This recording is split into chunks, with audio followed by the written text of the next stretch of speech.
સૌને જય શ્રી કૃષ્ણ.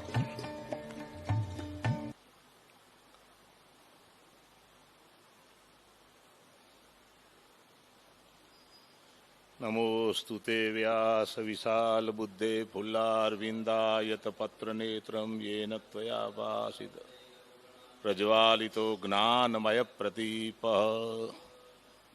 વાસુદેવ સુતમ દેવમ કંસચા. સ્વસ્તિ શ્રી ગણેશાય નમઃ. શ્રી સરસ્વત્यै નમઃ. શ્રી ગુરુભ્યો નમઃ.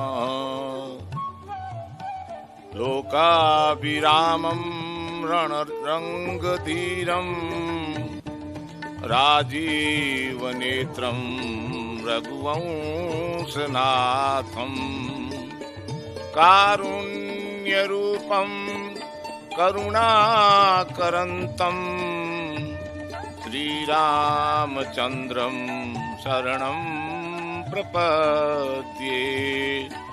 અતુલિત બલધામં સ્વર્ણશૈલાભદેયં ધનુજવન કૃશાનું જ્ઞાનિનામ અગ્રગણ્યં સકલ ગુણનિધાનં વાનરાણામધીશં રઘુપતિવરદૂતં વાતજાતં નમામિ. ગણનાથ સરસ્વતીમ રવિ શુક્ર બૃહસ્પતિમ પંચૈતાન સંસ્મરે નિત્યમ વેદવાણીમ પ્રવર્તયેત. કવિહૂન મેન નર ચતુર કહાવું મતિ અનુરૂપ રામ ગુણ ગાવું. કવિહૂન મેન નર ચતુર કહાવું મતિ અનુરૂપ રામ ગુણ ગાવું. પરાત પર બ્રહ્મ પરમાત્મા મર્યાદા પુરુષોત્તમ શ્રી રામ જે સર્વત્ર છે, સર્વમાં છે અને સર્વદા છે, જે નિર્ગુણ છે, નિર્મોહ છે, નિરાકાર છે, એવા વાંગમય સ્વરૂપના ચરણોમાં કોટી કોટી વંદન. એવં આપ સૌના હૃદયમાં બિરાજમાન પરમ ચેતનાને વ્યાસપીઠ પરથી પ્રણામ કરું છું. સાંપ્રત સમયમાં અધિક માસની અમૃતધારા એવં વિવિધ પ્રસંગોને અનુરૂપ સત્સંગ સુધાના આયોજક એવં પ્રેરક એવા શ્રી કેતનભાઈ ગોર, ભાઈ શ્રી જયદીપભાઈ વ્યાસ, ભાઈ શ્રી હિતેશભાઈ પંડ્યા, શ્રી જીતેનભાઈ જોશી, શ્રી દીપેશભાઈ ત્રિપાઠી તથા એમની સમગ્ર ટીમને વ્યાસપીઠ ઉપરથી ખૂબ ખૂબ ધન્યવાદ આપું છું. આ ટીમનો ઉદ્દેશ માત્ર ને માત્ર પાવન પુરુષોત્તમ માસમાં વધુમાં વધુ સંસ્કૃતિનો પ્રચાર પ્રસાર થાય અને વિડીયો અને ચેનલોના માધ્યમથી જન સુધી પહોંચાડવાનો આ ભગીરથ પ્રયાસ છે, એને હું બિરદાવું છું. વિવિધ દિશાઓથી પધારેલા વિદ્વાનોને એકત્ર કરી સૌને પોતાની વાણીને પવિત્ર કરવાનો સમય જે મળ્યો છે એ બદલ કેતનભાઈ ગોરની સમગ્ર ટીમનો અત્રેથી ખૂબ ખૂબ આભાર વ્યક્ત કરું છું. જેનો હંમેશા ઉદય થાય, કોઈ દિવસ અસ્ત ન પામે એવા કચ્છ ઉદય ન્યૂઝ ચેનલને પણ ખૂબ ખૂબ અભિનંદન આપું છું, ધન્યવાદ આપું છું. આજે હું ગિરીશભાઈ શાસ્ત્રી, રવાપર, તાલુકો નખત્રાણા, આપની સમક્ષ તુલસીકૃત રામાયણના અંતર્ગત નવધા ભક્તિ લઈને આવ્યો છું. નવધા ભક્તિ ભાગવતમાં પણ છે અને તુલસીકૃત રામાયણમાં પણ છે. નવધા ભક્તિ સતયુગમાં પ્રહલાદે પોતાના પિતા હિરણ્યકશિપુને કહી અને ત્રેતા યુગમાં ભગવાન શ્રી રામે સબરીને કહી. નવધા ભક્તિ એટલે નવ પ્રકારની ભક્તિ. નવધા ભક્તિના નામ, નવધા ભક્તિના પ્રકાર અને નવધા ભક્તિ શું છે એના વિશે આપણે સાંભળીએ. સૌથી પહેલા શ્રવણમ કીર્તનમ વિષ્ણુ સ્મરણમ પાદ સેવનમ અર્ચનમ વંદનમ દાસ્યમ સખ્યમ આત્મનિવેદનમ. સૌથી સરળ ભક્તિ પ્રથમ શ્રવણ ભક્તિ, બીજી ભક્તિ છે કીર્તન ભક્તિ, ત્રીજી ભક્તિ સ્મરણ ભક્તિ, ચોથી ભક્તિ પાદ સેવન ભક્તિ, પાંચમી ભક્તિ અર્ચન ભક્તિ, અને છઠ્ઠી ભક્તિ વંદન ભક્તિ, સાતમી ભક્તિ દાસ્ય ભક્તિ, અને આઠમી ભક્તિ સખ્ય ભક્તિ, અને નવમી ભક્તિ આત્મનિવેદન ભક્તિ. આ પ્રમાણે 9 પ્રકારની ભક્તિ છે. આ ભક્તિ કોને ફલીભૂત થઈ છે એના વિશે આપણે સાંભળીએ તો સૌથી શ્રવણ ભક્તિ છે એ પરીક્ષિત રાજાને ફળીભૂત થઈ છે. કીર્તન ભક્તિ સુખદેવજી મહારાજને ફળીભૂત થઈ છે. સ્મરણ ભક્તિ પ્રહલાદજીને, અને પાદ સેવન ભક્તિ લક્ષ્મીજીને. અર્ચન ભક્તિ પૃથુ રાજાને, અને વંદન ભક્તિ અક્રૂરજીને. દાસ્ય ભક્તિ શ્રી હનુમાનજી મહારાજને, અને સખ્ય ભક્તિ અર્જુનને. આત્મનિવેદન ભક્તિ બલિરાજાને. હવે આપણે જોઈએ કે શ્રવણ ભક્તિ એટલે શું. જીમી હરી કથા સુની નહીં કાના, શ્રવણ રંધ્ર અહીં ભવન સમાના. જેને પોતાના કાનથી કોઈ દિવસ કથાઓ સાંભળી નથી, તુલસીદાસજીએ રામાયણમાં કીધું કે એના કાન કેવા છે, સાપના રાફડા જેવા છે, જેને કોઈ દિવસ કથા સાંભળી ન હોય. તો શ્રવણ ભક્તિ સરળ ભક્તિ છે. કદાચ કઈ બોલતા ના આવડે, લખતા ના આવડે તો સાંભળતા તો આવડે જ. આ બહુ સરળ ભક્તિ છે. શાસ્ત્રોનું શ્રવણ કરવું, કથાઓ સાંભળવી, ભગવાનના ચરણોની કથાઓ સાંભળવી, એવી ઘણી બધી કથાઓ છે. અને એટલા ઘણા બધા એવા પ્રમાણ છે કે કથા સાંભળવાથી ભગવાનની ભક્તિ મળી છે. અને ભગવાન પણ મળ્યા છે, જેનો પ્રત્યક્ષ પુરાવો છે ગંગા સતી. ભક્તિ રે કરવી જેને રાખ થઈને રેવું પાનબાઈ, મેલવું અંતરનું અભિમાન.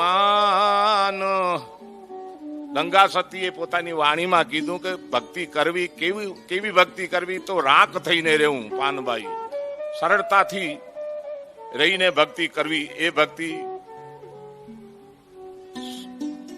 શુદ્ધ ભક્તિ છે.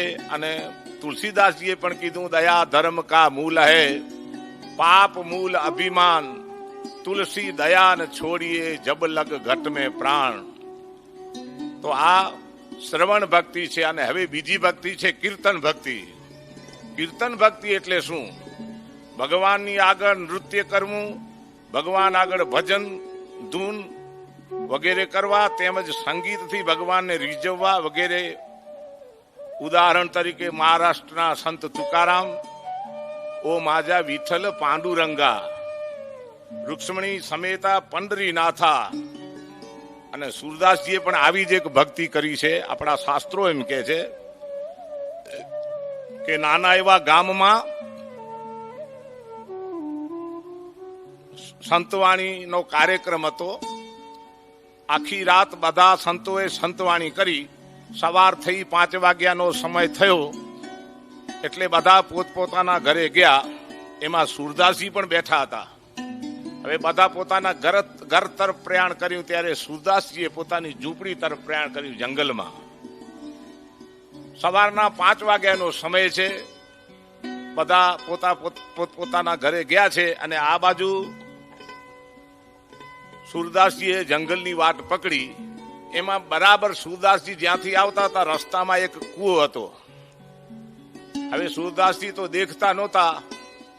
ભગવાન વિચાર કર્યો કે મારી આખી રાત મારા પાછળ જેમણે વિતાવી છે, સત્સંગ કર્યો છે, અને કદાચ જો એ કૂવામાં પડીને મરી જાય તો સત્સંગનો પણ મહિમા ઘટી જાય. એટલા માટે ભગવાન એક બાળક બનીને આવ્યા. બરાબર 5 વાગ્યાનો સમય છે.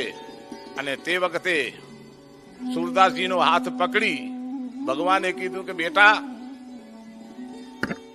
બાપજી તમે આ બાજુ આવો છો ને, સામે કૂવો છે, તો તમે કૂવામાં પડશો, એટલે એના કરતા તમે આ બાજુથી પસાર થાઓ. ત્યારે સુરદાસજીએ વિચાર કર્યો કે 5 વાગ્યાનો સમય અને આ 5 વર્ષનો બાળક ક્યાંથી. સુરદાસજીએ બાળકને પૂછ્યું, બેટા તારું નામ શું છે? એ બાળકે એટલું કીધું કે મારું નામ છે ગોપાળ, તું ક્યાંનો છે? કે હું આ ગામનો છું. કે તો કે બેટા અત્યારે તું 5 વાગે જાગે છે? કે હા, મને ઊંઘ નહોતી આવી એટલે હું આવ્યો છું. સુરદાસજી સમજી ગયા કે બધા સૂતા હોય અને આ 5 વર્ષનો બાળક 5 વાગે જાગે એ તો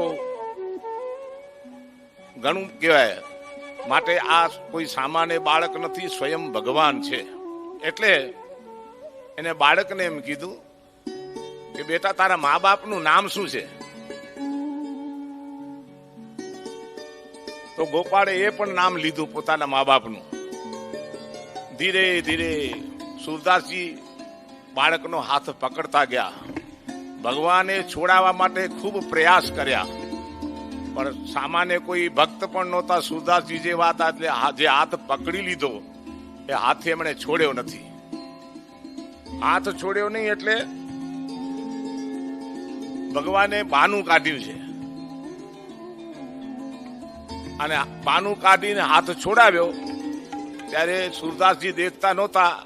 જેમ ચશ્મા પહેરેલા માણસને ચશ્મા હોય અને એ ઉતારી લે અને જેમ ફાંફા મારતો હોય તેમ સુરદાસજી ફાંફા મારવા લાગ્યા અને છેવટે ભગવાન હાથમાં ન આવ્યા એટલે સુરદાસજીના મુખમાંથી શબ્દ સરી પડ્યા કે પાય છોડાવન જાત હે નિર્મલ જાન કે મોય હૃદય સે હી બસ ચલો તો મરદ બખાનું તોય. કે હું આંધળો છું એટલે તું મારો હાથ છોડાવીને ગયો છે, પણ જો તું મારા હૃદયમાંથી જો નીકળી શકે તો હું તને મર્દ વખાણું.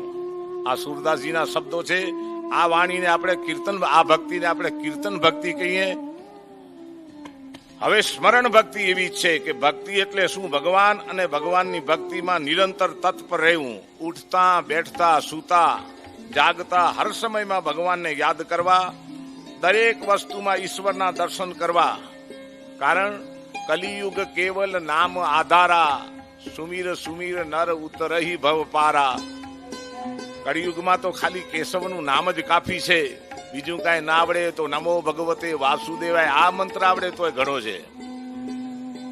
ઉદાહરણ છે ભક્ત પ્રહલાદ. તદી એવ ગોવિંદ તુભ્યમ એવ સમર્પિત. પ્રભુ તારું દીધેલું છે અને તને અર્પણ કરવું છે, એમાં હું કાંઈ નવાઈ કરતો નથી. આ પ્રહલાદ ભક્તિ સાહેબ.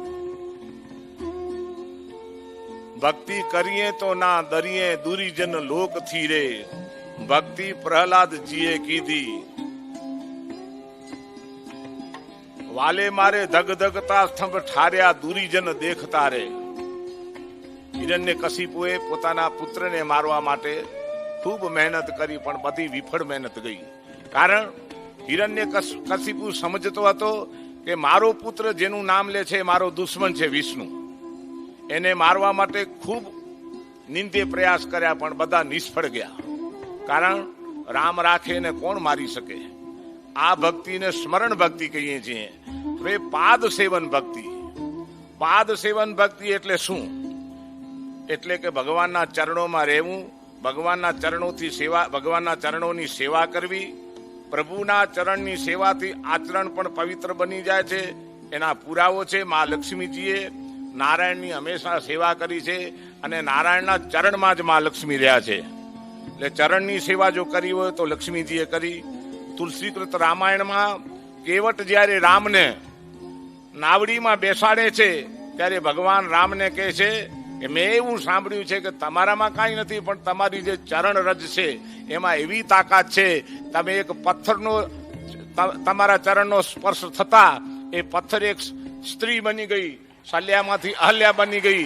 એટલે મારી નાવડીને કદાચ તમારા ચરણનો સ્પર્શ થાય અને કદાચ એ નાવડી સ્ત્રી બની જાય તો એક તો મારી સ્ત્રી ઘરમાં બેઠી છે અને બીજી આ નાવડી કદાચ જો સ્ત્રી બની જાય તો મારી આજીવિકાનું સાધન ટળી જાય.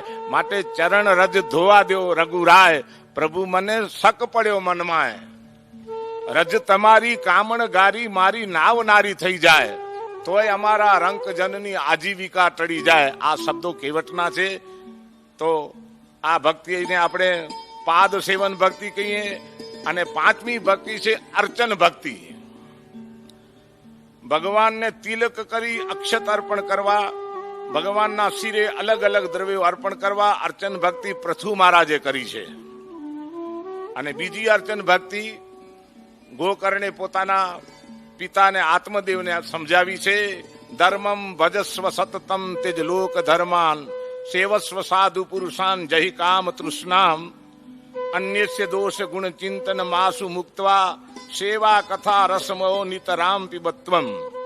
આ ભક્તિ અર્ચન ભક્તિ છે કે ભગવાનની પૂજા કરવી. લમ પૃથ્વ્યાત્મકમ ગંધમ પરિકલ્પયામી હમ આકાશાત્મકમ પુષ્પમ પરિકલ્પયામી યમ વાયવ્યાત્મકમ ધૂપમ પરિકલ્પયામી રમ જ્ઞાનાત્મકમ દીપમ પરિકલ્પયામી વમ અમૃતાત્મકમ નૈવેદ્યમ પરિકલ્પયામી સર્વાત્મકમ તાંબુલાદિ સમસ્ત રાજોપચારાન પરિકલ્પયામી. આ ભક્તિને આપણે અર્ચન ભક્તિ કહીએ છીએ. હવે છઠ્ઠી ભક્તિ વંદન ભક્તિ. વંદન ભક્તિ એવી છે કે દરેક વડીલોને પ્રણામ કરવા, સાધુ સંતોને પ્રણામ કરવા, એમના આશીર્વાદ મેળવવા. એ વંદન ભક્તિના પ્રણેતા અક્રૂરજી હતા. કારણ કે મથુરાથી જ્યારે ગોકુળમાં આવ્યા, વૃંદાવનમાં આવ્યા, ત્યારે રસ્તામાં ભગવાનની જે અને ગોપીઓની જે ચરણ રજ હતી એમાં આરોટ્યા છે, વંદન કર્યા છે. મનોમન વિચાર કરે છે એ બીજો કાંઈ નહીં, મને ખાલી કૃષ્ણ એટલું કહેશે કે કાકા તમે કેમ છો, ત્યારે મારો થાક બધો ઉતરી જશે. આવા સ્મરણ કરતા કરતા અક્રૂરજી આવ્યા છે. એ વંદન ભક્તિ છે. અને બીજી વંદન ભક્તિ કરી છે ધ્રુવે. જ્યારે સુનીતિએ પોતાના પુત્રને તપ કરવા માટે જંગલમાં મોકલે છે, ત્યારે એમ કહે છે કે બેટા, રસ્તામાં કોઈ પણ સાધુ સંત મળે ને તો એને પ્રણામ કરજે.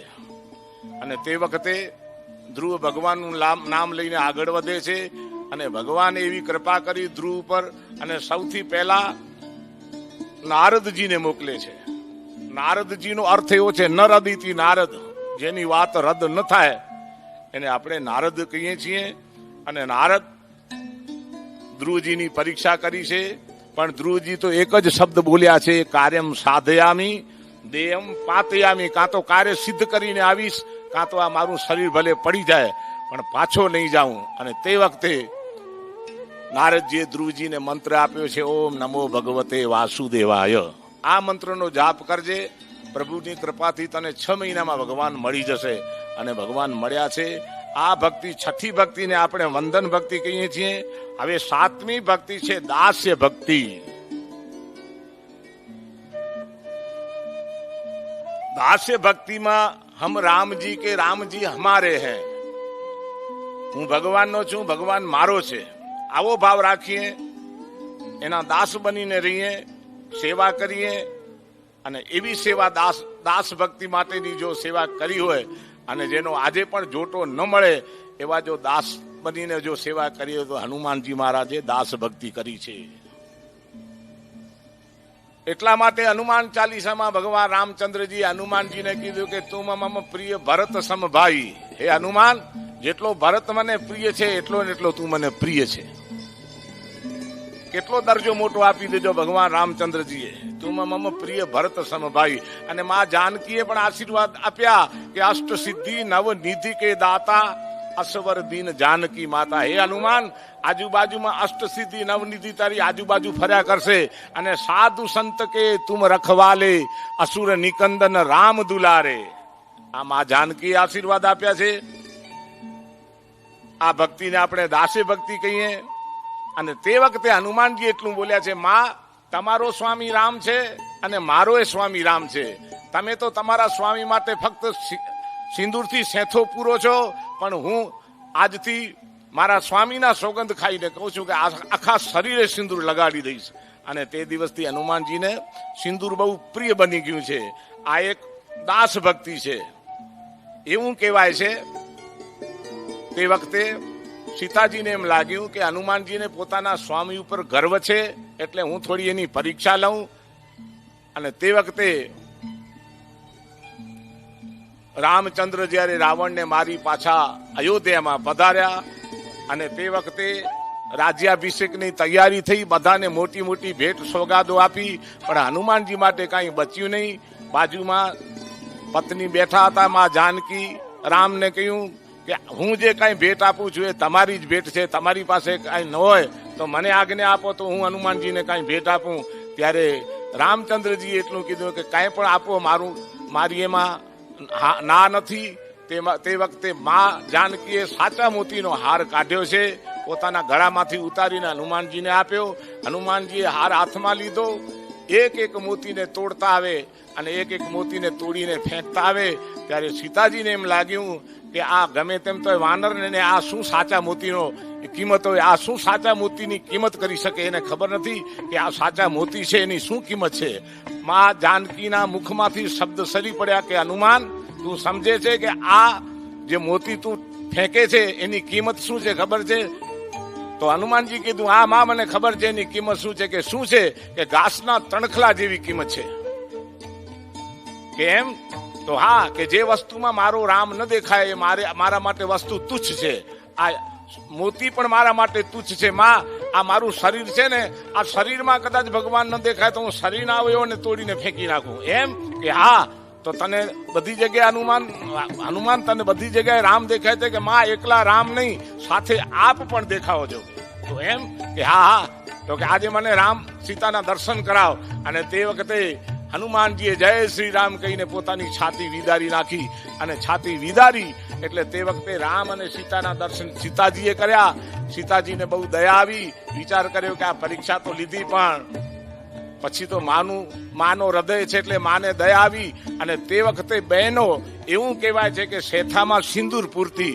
એટલે આજે પણ વૈજ્ઞાનિકો એમ કે છે કે ગા લાગે હોય, ચીરો પડી આવ્યો હોય અને કદાચ સિંદૂર ભરી દો તો લોહી બંધ થઈ જાય અને રૂજ પણ જલ્દી આવી જાય. મા પાસે બીજું કાંઈ નહોતું અને તે વખતે સિંદૂર બાજુમાં હતું.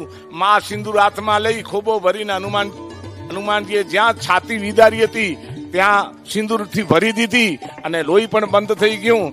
અને તે વખતે માએ હનુમાનજીને એટલું કીધું કે હનુમાન, અષ્ટ સિદ્ધિ નવ નીતિ કે દાતા અસવર દીન જાનકી માતા. આ મા જાનકીએ આશીર્વાદ આપ્યા છે. તો આ છે દાસ ભક્તિ. સ્વામી સે સેવક બડો, જો નિજ ધર્મ સમાન. રામ પાજ બાંધ ઉતરે કૂદ ગયે હનુમાન. આજે આપણે જોઈએ છીએ કે સ્વામી મોટો કે એનો સેવક મોટો. ભગવાન રામની કૃપા હનુમાનજી ઉપર પૂરી હતી કે જ્યારે લંકામાં જવું હતું, હનુમાનજી કૂદકો મારીને લંકામાં પહોંચ્યા છે અને એના સ્વામી શ્રી રામ સેતુ પુલ બાંધીને એના ઉપરથી ગયા છે. એના ઉપરથી આપણે સ્વાભાવિક વિચાર થાય કે આમાં મોટો કોણ? જે કૂદકો મારીને પહોંચી જાય એ મોટો કે પછી પુલ બનાવીને જાય એ મોટો? કારણ કે આજે ભગવાન રામની કૃપા છે હનુમાનજી ઉપર. આજે ગામડે ગામડે હનુમાનજીના મંદિરો હશે, એક નહીં, બે ત્રણ મંદિરો હશે, પણ રામના મંદિરો તો ક્યાંક હશે સાહેબ. એટલા માટે માં જાનકીએ આશીર્વાદ આપ્યા છે. અને હનુમાનજી ખાલી બળશાળી નથી, બુદ્ધિશાળી પણ છે. બુદ્ધિમતામ વરિષ્ઠમ આપણે જેને કહીએ છીએ. હનુમાનજી પાસે બુદ્ધિ છે અને બળ છે, એટલે એને રામનું કામ કર્યું છે. તો આ ભક્તિને આપણે દાસ્ય ભક્તિ કહીએ. હવે 8મી ભક્તિ છે સખ્ય ભક્તિ. સખ્ય ભક્તિ અર્જુને કરી છે. ભગવાન મિત્ર બનીને અર્જુનની સાથે રહ્યા. એટલું નહીં, અર્જુનના સારથી બન્યા છે અને સ્વયં રથ હાંક્યો છે. રથ હાંક્યો અને જ્યારે અર્જુને પોતાના સગા સંબંધીઓને કુરુક્ષેત્રમાં જોયા યુદ્ધ વખતે, ત્યારે અર્જુને પોતાના અસ્ત્ર શસ્ત્ર જે કંઈ હતા બધા ફેંકી દીધા, રાખી દીધા. અને તે વખતે ભગવાન કૃષ્ણે ગીતાનો ઉપદેશ આપી અર્જુનને. ગીતાના ઉપદેશ વડે નિર્ભય કર્યો અને પછી અર્જુન ઉભો થયો, ભગવાનના ચરણમાં પ્રણામ કરીને એટલું બોલ્યો કે કરીશે વચનમ તવ. પ્રભુ, હવે તમે જે કહેશો એ પ્રમાણે હું કરીશ. અને યુદ્ધ માટે કૃત નિશ્ચય બન્યો છે. આ ભક્તિને સખ્ય ભક્તિ કહેવાય છે. અને છેલ્લી 9મી ભક્તિ જો હોય તો આત્મનિવેદનમ. આત્મા નિવેદનમ ભક્તિ એટલે સ્વયં પોતે ભગવાનને આત્મીય ભાવ ની સાથે સમર્પિત કરી દઉં. અને આ ભક્તિ કોણે કરી છે? તો બલિરાજા. ભૃગુ કચ્છ એટલે ભરૂચ, નર્મદા નદીના કિનારે 99 યજ્ઞ કર્યા અને 100મો યજ્ઞ જયારે બલિરાજા કરી રહ્યા હતા, વિશ્વજીત યજ્ઞ. અને તે વખતે એવું એમ કહેવાય છે કે ભગવાન વામનનું રૂપ લઈને આવ્યા છે. વામનનું રૂપ લઈને આવ્યા અને બાજુમાં પત્ની વિંધ્યાવલી પણ બેઠી હતી. પતિ પત્ની ઉભા થઈ અર્ચન વિધિ કરી. કસ્તુમ, આપ કોણ છો? બ્રહ્માસ્મિ, હું બ્રાહ્મણ છું. કિમ યાચતે, શું જોઈએ છે? તો પૃથ્વીમ યાચતે. અને એવું કહેવામાં આવ્યું કતિ કેટલી? ત્રીણી પદાની. અને તે વખતે બલિરાજાએ કીધું કે દીયતામ, અને તે વખતે ગુરુ બાજુમાં શુક્રાચાર્ય બેઠા હતા. કિમ દીયતામ, શા માટે દેવામાં આવે? આ કોઈ સામાન્ય બ્રાહ્મણ નથી, આ તો સ્વયં બ્રહ્મ છે. કથમ, શા માટે? બલિરાજાએ કીધું કે મેં દીયતામ કહી દીધું, હું આપીશ. અને કદાચ બ્રહ્મ આવ્યો હોય બાળક બની, અથવા તો વામન રૂપથી બ્રહ્મ આવ્યો હોય મારા આંગણે માંગવા, તો આજે હું સમજીશ કે મારો યજ્ઞ સફળ છે. પણ આપણા શાસ્ત્રો એમ કે છે કે સંકલ્પમ છે યથા કુર્યાત સ્નાન દાન વ્રતાદિકે, અન્યથા નિષ્ફલમ કર્મ ભવતી અન સંશય. કોઈને પણ દાન આપો, સ્નાન રોજ કરો, વ્રત રાખો, એનો રોજ સંકલ્પ કરો. જો સંકલ્પ નહીં કરો તો આપણા શાસ્ત્રો એમ કે છે કે તો તમારું કાર્ય બધું નિષ્ફળ જશે, એમાં જરાય શંકા નથી.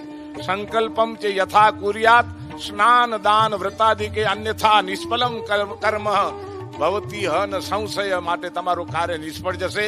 એટલે આ બાજુમાં જડાધારી હતી, અને એમ કહેવાય છે કે બલિરાજા સંકલ્પ કરવા જાય છે તે વખતે ગુરુ શુક્રાચાર્યને શ્રાપ દીધો કે મેં ના કરી છતાં પણ તું આપે છે, જા, તને શ્રાપ આપું છું કે તું લક્ષ્મી રહિત થઈ જા. અને ભગવાને દેવોને એમ કીધું હતું કે જ્યારે ગુરુ રૂઠી જશે ત્યારે આપણું કામ સરળ થશે, ત્યાં સુધી આપણું કામ સરળ નહીં થાય. હરી રૂઠે ગત એક હે, ગુરુ શરણ में જાય, પર ગુરુ રૂઠે ગત એકો નહીં, હરીન હોત સહાય.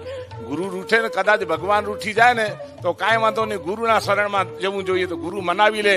પણ જો ગુરુ રૂઠી જાય તો બીજો કોઈ રસ્તો જ નથી સાહેબ. તો આ ગુરુ રૂઠી ગયા, શ્રાપ દઈને ચાલ્યા ગયા, રીસાઈ ગયા. અને તે વખતે સંકલ્પ કર્યો છે. અને એક પગલામાં અતલ વિતલ તલાતલ રસાતલ, બીજા પગલામાં ભૂરલોક ભૂરલોક મહરલોક જનલોક તપલોક, અને ત્રીજું ડગલું રાખવા માટે કોઈ જગ્યા ન મળી. ત્યારે બલિરાજાએ પોતાનું માથું નમાવી ભગવાનને કીધું, પ્રભુ ત્રીજું ડગલું મારા મસ્તક ઉપર રાખો. સંપૂર્ણ સમર્પણ કરી દીધું, તન મન અને ધન. આ ભક્તિને આત્મનિવેદન ભક્તિ કહેવાય છે. તો આ ભક્તિ, અને જે ભક્તિ માટે આપણે નવધા ભક્તિ, કારણ કે રામાયણમાં જે નવધા ભક્તિનો ઉલ્લેખ છે એના માટે આપણે એમ કહીએ કે ભગવાન ત્રેતાયુગમાં જ્યારે રામનો પ્રાદુર્ભાવ થયો, ભગવાન રામ પધાર્યા, ત્યારે એમ કહેવાય છે કે સીતાજીની શોધ કરતા કરતા રામ અને લક્ષ્મણ પંપા સરોવર પાસે આવી પહોંચ્યા છે. દંડકારણ્યમાં ઋષિઓ બધા બેઠા છે. ખબર પડી છે કે રામ આવવાના છે. બધા ઋષિઓ રામને ભેટવા માટે, રામને મળવા માટે ઉત્સુકતા ધરાવતા હતા. બધા ઋષિઓ આવે છે. અને જેવા રામ અને લક્ષ્મણ પધાર્યા ત્યારે ઋષિઓએ આમંત્રણ આપ્યું છે મનોમન કે પ્રભુ અમારા ઘરે ચાલો, પ્રભુ અમારા ઘર ઝૂંપડીમાં ચાલો, અમારી ઝૂંપડીમાં ચાલો.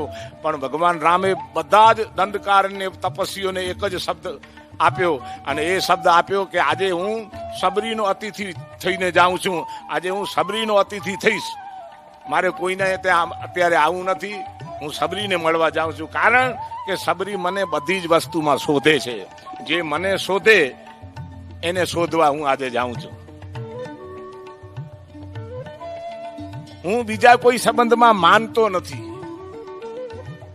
મારે તો સબસે ઊંચી પ્રેમ સગાઈ.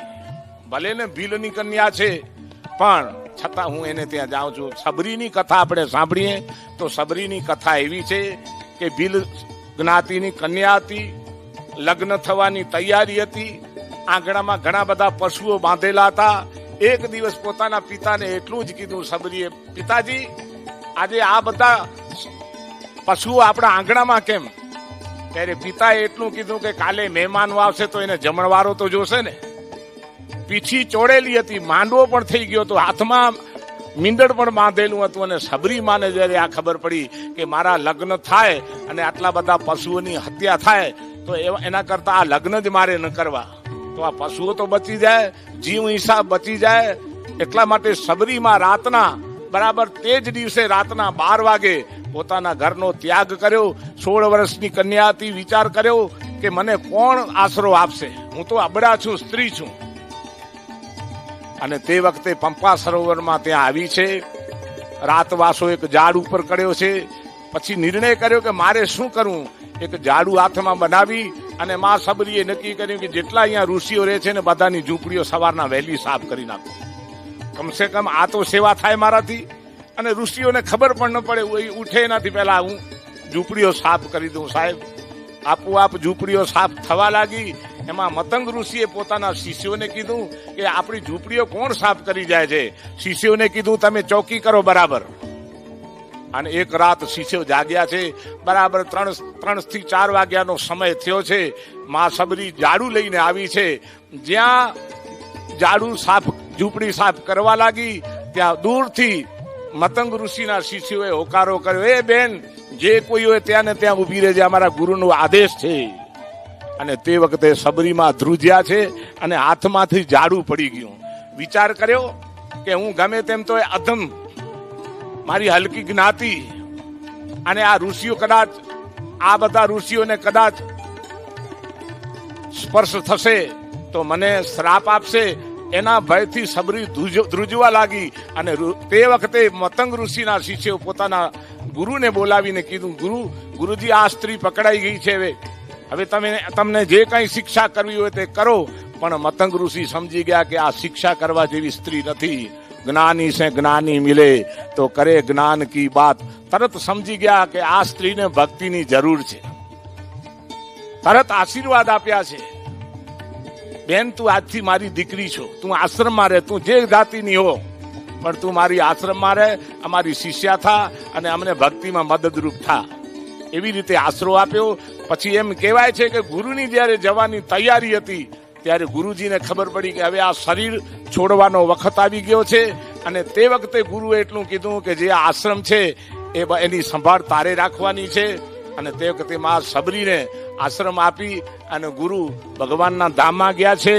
એમ કહેવાય છે કે આ બાજુ જાનકીની શોધ કરતા કરતા લક્ષ્મણ અને સીતા, રામ અને લક્ષ્મણ ત્યાંથી આવે છે અને સબરીના આશ્રમે આવે છે. અને એવું કહેવાય છે, સબરી દેખી રામ ગ્રહ આયે, મુનિ કે બચન સમુજી જીએ ભાઈ. વિચાર કર્યો કે ગુરુજી મને કહેતા હતા કે એક દિવસ તારી ઝૂંપડીમાં રામ આવશે, અને આજે ગુરુજીના વચન મને એમ લાગે છે સત્ય થાય છે. રામ જરૂર મારી ઝૂંપડીએ પધાર્યા છે.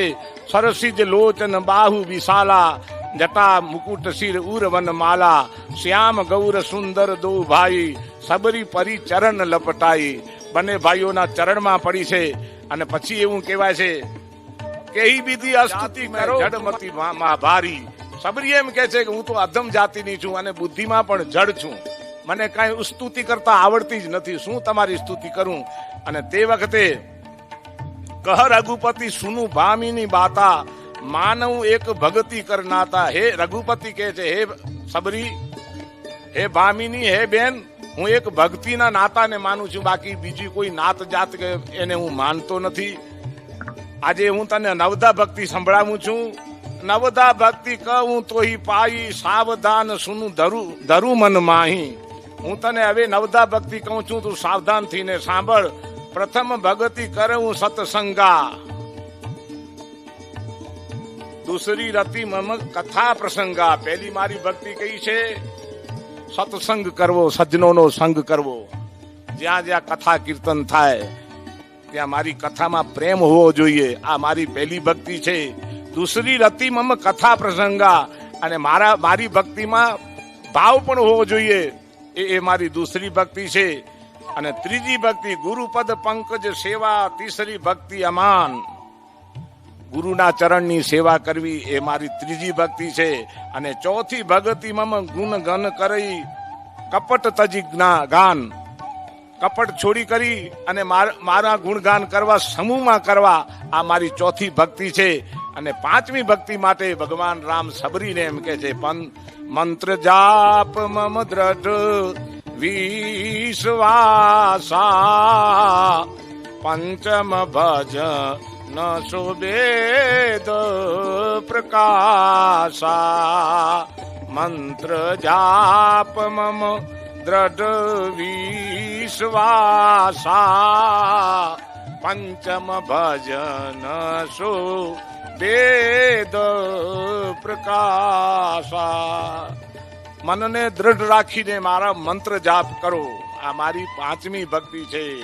મેરું તો ડગે પણ જેના, અરે મનડા ડગે નહીં પાનબાઈ, એ મરને ભાંગી પડે બ્રહ્માંડ. મેરુ પર્વત કદાચ દગી જાય પણ મન ન ડગે. મારી પાંચમી ભક્તિ છે છઠ શીલ બિરતી બહુ કર્મા નિરત નિરંતર સજન ધર્મા. મનને જીતીને દમશીલ વિરતી બહુ કર્મા, પોતાના મનને કાબુમાં રાખી અને જે સજ્જનો જે વડીલોએ જે મારી ભક્તિ કરી અથવા વડીલોએ જે પ્રમાણે જે માર્ગથી પસાર થયા એ વડીલો સાથે સર્વદા સજ્જનોના ધર્મમાં રુચિ રાખવી એ છઠ્ઠો પ્રકાર છે. સાતમ સમ મોઈમય જગ દેખા. સાતમી ભક્તિ સમ મોઈમય જગ દેખા. આખા જગતમાં મને જુઓ. છોડ છોડમાં રણ છોડ, દરેક વસ્તુમાં હું સમાયેલો છું. તુજમાં રામ મુજમાં રામ સૌમાં રામ સમાયો રે મારો, સૌમાં રામ સમાયો રે. બધામાં રામ. એક રામ દશરથ કા બેટા, એક રામ गट गट में बैठा, एक राम ने किया पसारा, एक राम सब से न्यारा. तो अलग अलग राम. एक राम गट में बैठा, एक राम दशरथ का बेटा, एक राम ने किया पसारा जीवराम, અને એક રામ સબસે ન્યારા. તો સાતમી ભક્તિ એવી છે કે આખા જગતમાં મને જુઓ. મોતે સંત અધિક કરી લેખા. મારાથી સંતોને માન આપો. સાધુ સંતોને મારા કરતા વિશેષ મારા ભક્તો છે એને મારા કરતા પણ અધિક ગણવો. એ મારો સાતમો ભક્તિનો પ્રકાર છે. આઠમ જથા લાભ સંતોષા, સપને નહીં દેખઈ પર દોષ. આઠમી ભક્તિ મારી એવી છે કે બીજામાં દોષ ન જુઓ, બીજામાં ગુણ જુઓ અને જે કાંઈ મળે એનાથી સંતોષ મેળવો. કારણ આપણે જોઈએ છીએ કે સર્પા પિબંતી પવનમ નચ દુર્બલાસ્તે. સાપ છે ને બધા સર્પ એ બધા પવન પીને જીવે છે, છતાં કોઈ દિવસ ડૂબળા થતા નથી. અને શુષ્કઈ તૃણઈ વનગજા બલિનો ભવંતી. હાથીઓ સૂકું ઘાસ ખાય છે છતાં કોઈ દિવસ નબળા બનતા નથી, બળ રહિત બનતા નથી, પણ બળવાન થાય છે. તેવી જ રીતે કંદઈ ફલઈ મુનિવરા ક્ષપયંતી કાલમ. જે મુનિઓ છે, ઋષિઓ જે જંગલમાં રહે છે, જે ભક્તિ કરે છે એ કંદમૂળ ખાઈને જીવે છે. કારણ કે સંતોષ એવ પુરુષસ્ય પરમ નિધાનમ. ખરેખર એ સંતો એમાં બધો સંતોષ માની લે છે. તો આ આઠમી મારી ભક્તિ છે. અને હવે નવમી. નવમ સરલ સબ સન છલહીના, મામ ભરોસ હર્ષ દીના. સૌ કોઈની સાથે છડકપટ વગર સરળતાથી વર્તવું, મારા જે એક માત્રમાં ભરોસો કેળવો અને મનમાં હર્ષ અને શોકથી રહિત રહેવું એ મારો નવમો ભક્તિનો પ્રકાર છે. આ પ્રમાણે ભક્તિના નવધા ભક્તિના ની કથા શ્રી રામચંદ્રજીએ સબરી માને સંભળાવ્યા પછી ભગવાન રામચંદ્રજીએ સબરીને એક પ્રશ્ન કર્યો. જનક સુતા કઈ સુધી વામિની, જાનઈ કહું કરી બરગામિની. હે સબરી, એ તો બધું સમજી ગયો હું, પણ તને પૂછું છું કે મારી સીતા ક્યાં છે? જનક સુતા, જનક પુત્રી સીતા ક્યાં છે? એની કાંઈ તને ખ્યાલ હોય અથવા તને ભાળ હોય તો એના વિશે મને કહે. અને તે વખતે માં સબરી એટલું બોલ્યા છે, પંપા સરઈ જાઉ રઘુરાઈ, હોય સુગ્રીવ મિતાઈ. પંપા સરોવરની નજદીક સુગ્રીવ રહે છે. તમે ત્યાં જાઓ અને એની સાથે મિત્રતા કરો તો સીતાજી ક્યાં છે એની ભાળ તમને જલ્દી મળી જશે. અને બીજું, સો સબ કઈ દેવ રઘુબીરા, जानत हूँ पूछत हूँ मति धीरा। હે રઘુવીર, આપ બધું સમજો છો છતાં આ પ્રશ્નો મને કરો છો. આપ તો સ્વયં ભગવાન છો, અંતર્યામી છો અને બધું સમજો છો, છતાં મને પૂછો છો. બાર બાર પ્રભુ પદ સિરુનાઈ, પ્રેમ સહિત સબ કથા સુનાઈ. આ રીતે કથા પૂરી કરી છે. નવદા ભક્તિની કથા પૂર્ણ કર્યા પછી એમ કેવા છે, કઈ કથા સકલ બિલો કી, હરિમુખ હૃદય પદ પંકજ ધરે, તજી જોગ પાવક દે હરિપદ લીન બૈજ નહીં ફિરે. કથા કીધા પછી એમ કહેવાય છે કે મા સબરી ભગવાન રામના ખોળામાં પોતાનો મસ્તક રાખ્યો છે અને તજી જોગ પાવક દે હરિપદ લીન બૈજ નહીં ફિરે. યોગાગ્નિ વડે પોતાના શરીરનો ત્યાગ કર્યો અને પોતાના શરીરને રામ ભગવાનના શરીર સાથે જોડી દીધું અને આંખ બંધ કરી અને જ્યાં એવી જગ્યાએ સબરીમાં ગઈ છે કે યદગત્વા નનિવર્તન્તે તદ્ધામ પરમમ મમ, એક વખત ગયા પછી જીવને પાછું આવવું ન પડે એવા ઉત્તમ ધામમાં માં સબરીએ ભગવાન રામની કૃપાથી સબરીમાં ત્યાં ગયા છે. અને નર વિવિધ કર્મ ધર્મ બહુમત શોક પ્રદ સબ ત્યાગ, વિશ્વાસ કરી કહ દાસ તુલસી રામ પદ અનુરાગ. પરદન પથ્થર જાણીએ, રામાયણમાં તુલસીદાસજી એટલી હૂંફ આપી છે આપણને કે પરદન પથ્થર જાણીએ પર સ્ત્રી માત સમાન, ઇતને સે હરિ ના મિલે તો તુલસીદાસ જમાન. બીજાના ધનને પથ્થર જેવો સમજો, બીજાની સ્ત્રીને માત સમાન સમજો અને આટલું જો કરો અને ભગવાન ન મળે તો હું જામીન બેઠો છું. આ તુલસીદાસજીના શબ્દ છે સાહેબ. આ સાથે તુલસીકૃત રામાયણમાં નવદા ભક્તિને વિરામ આપતા પહેલા આપ સૌ વિદ્વજનોના ચરણોમાં વંદન કરું છું. આપ સૌના આશીર્વાદથી મારી વાણીને પવિત્ર કરવા માટે અધિક માસ પુરુષોત્તમ માસમાં આ અનેરો અવસર સાંપડ્યો એ બદલ હું મને ભાગ્યશાળી સમજુ છું. ફરી ભગવાન પરશુરામની કૃપાથી આવા કાર્યો અહર્નિશ થતા રહે, તેમજ કેતનભાઈની સમગ્ર ટીમને પરમ કૃપાળુ પરમાત્મા આવા શુભ કાર્યો કરવાની પ્રેરણા આપે એવી શુભ આશા સાથે આજનો પ્રસંગ તુલસીકૃત નવદા ભક્તિને પુરુષોત્તમ ભગવાનના ચરણોમાં સમર્પિત કરી મારી વાણીને વિરામ આપું છું. બોલીએ રામચંદ્ર ભગવાન કી જય.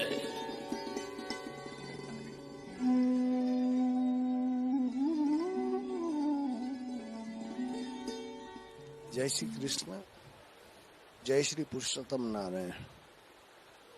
આપણે વેદ શાસ્ત્રોનું જ્ઞાન મેળવી રહ્યા છીએ, તો આજે વૈદિક પરંપરાઓ અનુસાર થોડી આપણે સ્ત્રી જીવનની પણ વાત કરીએ.